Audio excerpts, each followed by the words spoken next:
அமைச்சர் அன்பில் மகேஷ் பொய்யாமொழி அக்காவுக்கு விருது கொடுத்துட்டாங்க அப்படின்னு அண்ணன் சொன்னாரு. இப்ப நான் சிரிக்கிறதா வாழ்த்துறதான்னு யோசிச்சுட்டே இருந்தேன். உண்மையிலே அமைச்சர் அன்பில் மகேஷ் பொய்யாமொழி வெக்கப்பட்டு துக்கப்பட்டு துயரப்பட்டு தூக்கல தொங்கி இருக்கணும். விருது கொடுக்க கூடாது. ஒரு அரசு பள்ளி மக்கள் ஒரு பிரதிநிதியா இருக்கக்கூடிய ஒருத்தரோட காசுல செஞ்சுதான் அதை உலகத்துல சான்றிதழ் பெற்ற பள்ளியா மாத்திருக்காங்க. நீ அமைச்சரா இருக்கிறது உண்மைனா, நீங்கள் இந்த பள்ளிக்கல்வித்துறை அமைச்சர் தான் அப்படின்னா, நீங்க தமிழ்நாட்டில் இருக்கக்கூடிய எல்லா பள்ளிகளையும் இப்படி தரம் உயர்த்திருக்கணுமா வேண்டாமா? சரி, மாடலுக்கு எங்க அக்கா ஒன்னையாவது செஞ்சு கொடுத்ததுல, அதுக்கப்புறமா மூதேவி அறிவு வந்திருக்கணும்ல. இல்ல அதுக்கப்புறமா கொஞ்சம் அது வாங்க அவார்டு வாங்கிக்கோங்க. இவங்க 15 பள்ளியை தரம் உயர்த்தினவர், எங்க அக்கா ஒரு பள்ளியை தரம் உயர்த்தினாங்களா, அவங்க இவங்களுக்கு அவார்டு. இந்த அவார்டை நான் எப்படி நினைக்கிறது தெரியுமா? எங்க அக்கா கொடுத்துருக்காங்க, தம்பி இங்க வா, அமைச்சர்னா இப்படி தரம் உயர்த்தணும், அப்படி பாத்துக்கோ அப்படின்னு எங்க அக்கா கொடுத்ததா நான் கருதுறேன். அக்கா அண்ணங்கிட்ட வாங்குற அளவுக்குலாம் அப்படியெல்லாம் நீங்க அப்படி நினைக்கிறீங்களா? எங்க ஒரு பள்ளிக்கல்வித்துறை அமைச்சர் அப்படிதான் சொல்லியிருக்கணும். மகிழ்ச்சி. ஆன்சி சோபாராணி அவங்க சொந்த பணத்தை கொடுத்திருக்காங்க. இந்த நிலை எங்களுக்கு முதல் தெரிய வரல. அவரோட செலவழித்த 24 லட்சத்தை நாங்கள் திருப்பி தருகிறோம். இந்த பள்ளி மட்டுமல்ல, எல்லா பள்ளிகளையும் அரசு தரம் உயர்த்திற்கு இத்தனை கோடி நிதி ஒதுக்குறோம் அப்படின்னு சொல்லி இருந்தா இது அரசு, அது அமைச்சர்.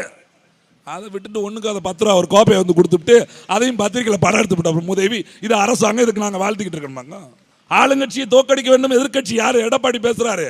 ஆளுங்கட்சி என்ன சொல்லிருச்சு? பெண்களுக்கு மட்டும் இலவச பேருந்து. எல்லாருமே பேருந்துல போகும்போதே கிண்டல் அடிக்கிறாங்க, உங்களுக்கு ஆம்பளைங்களாம் குடியாருங்க, அதனால இலவசம் தரமாட்டுக்காங்க அப்படின்னு. உடனே இப்ப எடப்பாடி சொல்றாரு, ஆண்களுக்கும் இலவச பேருந்து. அப்புறம் ஏற்கனவே பேருந்து நட்டத்தில் ஓடுதுன்னு சொன்னீங்களே, ஏற்கனவே பேருந்து நடத்துனருக்கும் ஓட்டுநருக்கும் பணம் கொடுக்க முடியாம அங்க இருக்கக்கூடிய அரசு பேருந்துல தமிழ்நாடுங்கிற பேரையே தூக்குனீங்களே, அதுக்கு என்ன காரணம் சொல்றாங்க பத்தில? இடம் பத்தல, முன்பக்கத்துல பத்தலடா, சைட்லயுமா பத்தல. இல்ல எப்படி முன்னாடி நீங்க சொன்ன மாதிரி வச்சுக்கலாம். தமிழ்நாடு அரசு போக்குவரத்து கழகம் நாகர்கோயில் கன்னியாகுமரியும் போட வேண்டியது தமிழ்நாடு தூக்கிட்ட சரி வீடு, 2 பக்கம் வலது இடதுபுறத்துல போடுறீங்க, அதுல நீளமா இடம் இருக்குது. ஏன் தமிழ்நாடுங்கிற இந்த 5 எழுத்து வார்த்தைக்கு உனக்கு இடம் பத்தலையா? நீதிமன்றத்தில் வழக்கு தொடுத்துட்டான். யாரு? அரசு போக்குவரத்து கழகத்தில் வேலை செய்யக்கூடிய நடத்துனரும் ஓட்டுநரும் வழக்கு தொடுத்துட்டான். எங்களோட பணம் 6000 கோடியை தின்று ஏப்பமிட்டு விட்டது இந்த அரசு.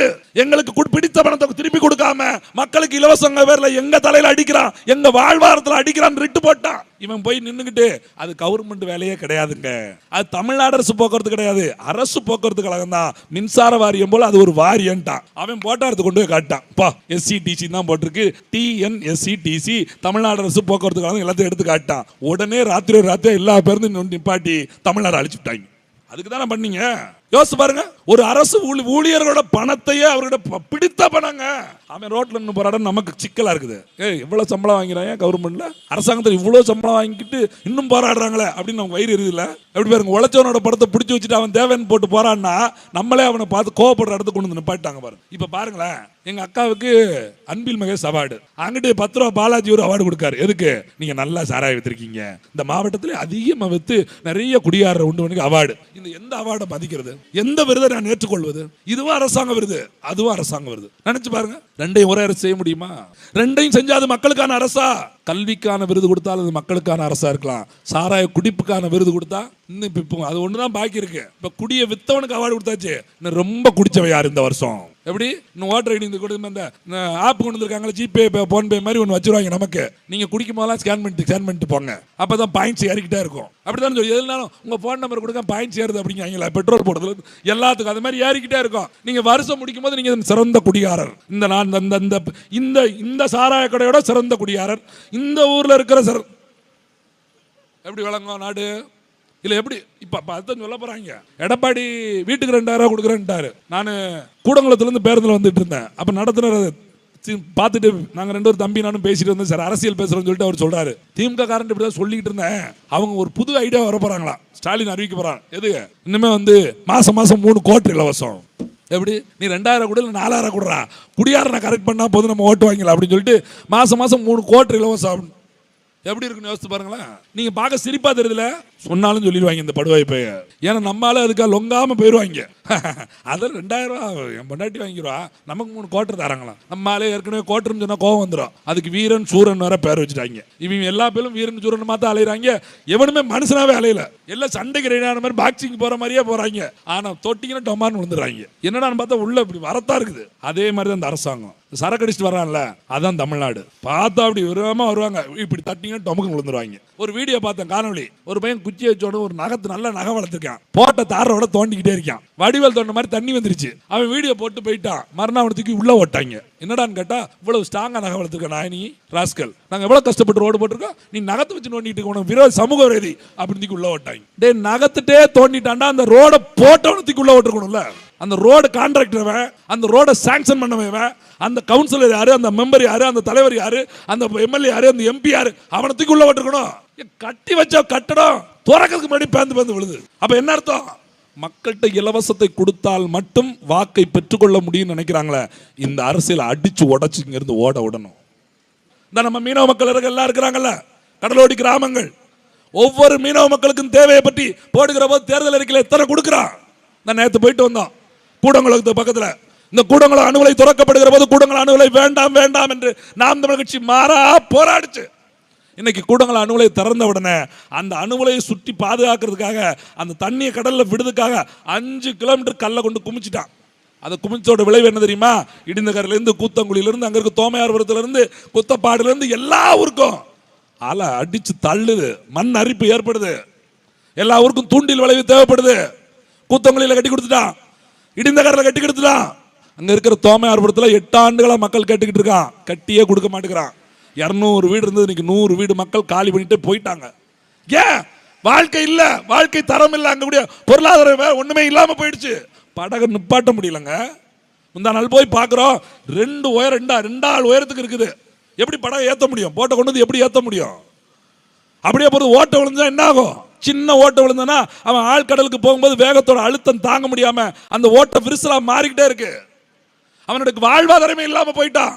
சட்டமன்ற உறுப்பினர் யாரு? சபாநாயகர். இன்னைக்கு சட்டமன்றம் 2 நாள் என்ன நடத்தி முடிச்சு இன்னைக்கு தேதியோட குறிப்பிடாம ஒத்தி வச்சிட்டாங்க. சபாநாயகரோட தொகுதியில அவருக்கு கீழே மக்கள்கிட்ட பிரச்சனை இருக்குது. சபாநாயகர் பேசுறாரா? நல்ல மருத்துவம் இல்லாம அரசு மருத்துவமனை தரங்கட்ட மருத்துவம் பார்த்து குழந்தைகள் இறந்து போயிருக்காங்க. ஒரு காவல்துறையில வேலை செய்யறவங்க 2 நாளைக்கு முன்னாடி தலைமைச் செயலகத்தில் போய் நிக்கிறாரு. மாற்றி அறுவை சிகிச்சை பண்ணி ஒரு குழந்தையோட பாதம் போயிருச்சு. காவல்துறையில, அரசு துறையில வேலை செய்யறவரு உள்ள விட மாட்டான். ஒரு போலீஸ் இன்னொரு போலீஸ் உள்ள விட மாட்டான். இது ஒரு காவல்துறை அவன் உதவிக்கு, அவன் தேவைக்கு, அவனுக்கு நீதி கேட்டு நிக்கிறான், இன்னொரு காவல்துறை தடுக்கிறான். சட்டம் எப்படி இருக்குன்னு பாருங்க. சாதாரண பொதுமக்கள் போய் நின்னா முடியுமா? அவனோட துறையில் வேலை செய்யறவனோட ஆபத்துக்கே உதவிக்கே அவனால உதவிக்கரம் நீட்ட முடியல. யாருக்கு இந்த காவல்துறை யார் வசம் இருக்கிறது? நாங்கள் அடிக்கடி இதை பேசுறது. காமராஜர் ஆட்சி காலத்தில் காவல்துறை காமராஜர் வசம் இருந்ததே கிடையாது. அவருடைய சக அமைச்சரான கக்கன் வசம் இருந்தது. ஏன்? மடியில கணம் இல்ல, அவருக்கு வழியில பயம் இல்ல. நான் தவறு செய்தால் கூட கக்கன் என்னை தூக்கி சிறைப்படுத்துவான் என்கிற நம்பிக்கை இருந்து. ஏன்? காமராஜரை விட கக்கன் சிறந்த அமைச்சர் என்கிற போட்டி அவர்களிடத்தில் இருந்தது. யார் நல்ல அரசியல்வாதி தெரியுமா அப்படின்னு. இன்னைக்கு அப்படியா? திராவிட கட்சிகள் ஆட்சிக்கு வந்ததிலிருந்து காவல்துறை முதலமைச்சர்கள் வசமாகவே இருக்கிறது. இந்த பட்ஜெட் முடிஞ்சோன்னா 50,000 கோடி வாங்கணும், 10 லட்சம் கோடி. யோசிச்சு பாருங்க. ஒரு 5 ஆண்டுகள் 5 லட்சம் கோடி கடன் வாங்கிருச்சு இந்த அரசாங்கம். அவன் என்ன சொல்றான்? கஜானா காலியா இருந்துச்சு, நான் வரும்போது நாங்க சொன்னதெல்லாம் நிறைவேற்றிட்டோம், அதனால கடன் வாங்குறதை பத்தி கவலைப்படாதீங்க. ஏன்? கடன் யார் தலையில் விழும்? கடனுக்கு நமக்கு சம்பந்தமே இல்லையா? கடன் வாங்கி கடன் வாங்கி கடன் வாங்கி கடன் வாங்கி இலவசம் கொடுத்துட்டா எல்லாம் சரியாயிருமா? படிச்ச மேதாவி பேசிட்டு இருக்கான். யார் தலையில கடனுங்க? உங்களுக்கு கடனுக்கு என்ன வித்து பெருசா இருக்கு? நீங்க எதுக்கு அதை பத்தி கேள்வி கேட்கறீங்க அப்படின்னு பேசுறாரு. நினைச்சு பாருங்க. நாளைக்கு நாட்டு ஒரு ஆபத்தான சூழல மாட்டிக்கிருச்சு, கருணாநிதி குடும்பம் ஓடி போயிடும். வெளிநாட்டுல என்ன சொன்னாரு? 25 லட்சம் கோடினா எங்கெல்லாம் பதுக்கி வச்சிருப்பான், அவன் ஓடிடுவான். நாட்டு மக்கள் நாளைக்கு இந்த கடனை கட்ட முடியாம உலக வங்கியில கைகட்டி நின்று அவன் கொடுக்கறதுக்கெல்லாம் கையாட்ட வேண்டிய நிலைமைக்கு வந்துட்டா, அவன் சொல்வதற்கெல்லாம் தலையாட்டக்கூடிய நிலைமைக்கு வந்துட்டா, அப்ப இங்க பொருளாதாரமே இல்லையா? இல்ல இந்த பொருளாதாரத்தை ஈட்டக்கூடிய மனித சக்தி இல்லையா? 8 கோடி பேர் இருக்கிறோம். 8 கோடி பேர். யோசிச்சு பாருங்க. எங்க வீட்டுக்கு ரேஷன் கார்டுக்கு காசு கொண்டு வந்து கொடுக்குறான், வீட்டு ரேஷன் கார்டுக்கு அரிசி கொண்டு கொடுக்க முடியுது. அப்படி ஒவ்வொருத்தனுக்கு வேலை வாய்ப்பு ஏன் ஏற்படுத்தி தர முடியல? நோக்கம் இல்ல. எப்படியாவது தேர்தல் நேரத்தில் நம்ம எப்படியாவது கையேந்து வைக்கிற நிலைமை, இல்லைன்னா மக்களோட நிலைமை, அடித்தட்டு நிலைமை அப்படியே வறுமையா கொண்டு வந்து வச்சு இவன் நிலைமையை பார்த்துக்கிட்டே போய்கிட்டே இருக்கணும். இன்னைக்கு என்ன கேட்கறாங்க? காசு இல்லாம எப்படிங்க நாம் தமிழர் கட்சி நிக்கும்? கம்யூனிஸ்ட் கட்சிக்காரங்க கேட்கறாங்க. 234 தொகுதியில் உங்க ஆள் வேட்பாளர் போடுறாரு, எப்படி துட்டு இல்லாம போட முடியும்? டேய், கம்யூனிஸ்ட் கட்சி நீங்க எல்லாம் பேசக்கூடாது. காசு இல்லாம அரசியல் பண்ண முடியும்னு சொல்றதுக்காகவே அரசியலுக்கு வந்த வேண்டாம். நீலாம் அந்த கேள்வி என்கிட்ட கேட்கலாமா? கம்யூனிஸ்ட் கட்சி கேட்கலாமா? யோசிச்சு பாருங்க. திமுக கேட்கலாம், அதிமுக கேட்கலாம். அரசியலை பணமா மாத்திட்டான். ஜனநாயகத்தை பணநாயகமா மாத்திட்டான். எங்க அண்ணன் சொல்லியிருக்காருல, இந்த கூட்டணி சீட்டு எல்லாம் என்ன நோட்டுக்கு தான். எத்தனை சீட்டு அதுக்கு தக்கன நோட்டு முடிஞ்சு போச்சு. நானே கூட நம்பிட்டு சொல்லிட்டு வந்தேன், சீமான் வந்து அங்க காசு வாங்கிட்டார், சீமான் வந்து இங்க காசு வாங்கிட்டார். தனிச்சையா நிக்காரு தெரியுமா? திமுகவை ஜெயிக்க வைக்கிறதுக்காக அதிமுக காசு வாங்கிட்டு தனியா நிக்காரு, அதிமுகவை ஜெயிக்க வைக்கிறதுக்காக திமுக காசு வாங்கிட்டு ஜெயிக்க நிக்காரு, தனியா நிக்காரு. இப்படி காவலம் கட்டு நிக்கிறதுக்கு நேரடியா கூட்டணி வச்சு காசு வாங்கிட்டு போயிருக்கலாமே. எங்க அண்ணன் எதுக்கு கூட்டணி வைக்க மாட்டேங்காரு? ஊருக்கே தெரியுமே கூட்டணி வச்சா சீட்டு நோட்டும்னு. அதுல இன்னொருத்தர் இருக்காரு, ஒரு பெரியவர், ஐயா ராமதாஸ். இன்னைக்கு மகன் கூட சண்டை ஓட்டி எங்க விளாண்டு இருக்காரு. அவர் கூட்டணி பத்தி சொன்ன வார்த்தையெல்லாம் மேடையில் சொல்ல முடியாது. கூட்டணி வச்சுக்கிட்டா அவ்வளவு கேவலமா ஒரு வார்த்தையை விட்டாரு. இன்னைக்கு கூட்டணிக்கு எங்க விளான்னு நோண்டிக்கிட்டு இருக்காரு. எது இந்த திமுக அதிமுக அவ்வளவு விச கட்சிகள் அப்படின்னு பேசுறாங்க. அந்த மக்கள் நல கூட்டணி கூட்டணி முடிஞ்சுங்க, தேர்தல் முடிஞ்சு எந்த கட்சி எடுத்து பேசுனா அங்க வரிசையா போய் படுத்துக்கிட்டாங்க. அடுத்த தேர்தல் வந்து ஒட்டிக்கிட்டு இருக்காங்க. சுற்றுச்சுவர் இடிஞ்சு விழுந்த ஒரு மாணவன் செத்துட்டான். அன்பில் மகேஷ் பொய்யாமொழி எங்க போனாரு? எங்க போனாரு? ஸ்ரீமதினு ஒரு பொண்ணு செத்து போச்சு, அப்படியே கண்ணீர் விடுறாரு. என் பிள்ளை மாதிரி அப்படின்னு தானே சொன்னாரு. ஸ்ரீமதிக்கு பின்பாக இன்னொரு ஸ்ரீமதி இறந்து விடக்கூடாதுன்னு அவர் முயற்சி எடுத்திருக்கணும்ல. என் காஞ்சிபுரத்துல மேல இருந்து மேற்கூரை இடிஞ்சு விழுந்துருச்சு. இந்த அமைச்சர் ஏவா வேலு கட்டுற கட்டுமானத்தை பார்க்க போய்கிட்டு இருக்காரு. எல்லாரும் நடந்து போய்கிட்டே இருக்காரு. திடீர்னு அவரை காணும். என்னன்னு பார்த்தா உள்ள போந்துட்டு போயிட்டாரு. நடந்தே போய்கிட்டு இருக்கும்போது அவர் மட்டும் பேந்து விழுந்துட்டாரு. அப்புறம் அக்காவை தூக்குங்கடா அப்படிங்கிற மாதிரி அவரை தூக்குறாங்க. கட்டுகிற கட்டுமானம். முதலமைச்சர் நாமக்கல்ல ஒரு பாலத்தை திறந்து வைக்காரு. திறந்து வச்சுட்டு போனதுக்கு அப்புறம் பாலம் ரெண்டா வெடிச்சிருச்சு. என்னங்க அது என்ன சாதாரண ரெண்டா வெடிக்கிறதுக்கு? அவ்வளவு பெரிய பாலம் எப்படி ரெண்டா வெடிக்கும்? சில மீட்டர் இடைவெளி எப்படி விழும்? அப்ப கட்டுமானம் எப்படி நடந்தது? எல்லா இடத்துலயும் லஞ்சம். இந்த கடையில ரொம்ப கம்மியா விற்கிற சாராயம், இந்த கடையை இழுத்து மூடு, அங்க நல்லா கடை விற்கிற கடையில குடிச்சிட்டு போட்டோம் அப்படின்னு மூட வேண்டியதானே. விளம்பரம் பச்சையா தெரியட்டும், பச்சை லைட்டா எரியட்டும். ஏன் 10 கிலோமீட்டருக்கு முன்னாடி வந்து பச்சை லைட்டா கண்டுபிடிக்கணும். அதுக்கு மட்டும் விளக்கமா படம் போட தெரியுது. அதுல இந்த துணை முதலமைச்சரா இருந்தாரு இதுக்கு முன்னாடி ஓபிஎஸ், முதலமைச்சரா இருந்தவங்களோட நிலைமையை பாருங்க. தன்னோட பேரனை 12 மணிக்கு டான் பெற்றுருங்க மேடம். அந்த 12 மணிக்கு இந்த குழந்தை பிறந்தா இந்த லக்கணம் அந்த ராசியில பிறகு அதுதான் ஜெயலலிதா லக்கணமா இருக்கு. 12 மணிக்கு அறுத்துருங்க. இவர் தான் முதலமைச்சர். இவர் ஆட்சிக்கு வந்தா எப்படி இருக்குன்னு யோசிச்சு பாருங்க. இவர் தான் துணை முதலமைச்சர், இவர் தான் முதலமைச்சர். எப்படி இருக்கும்?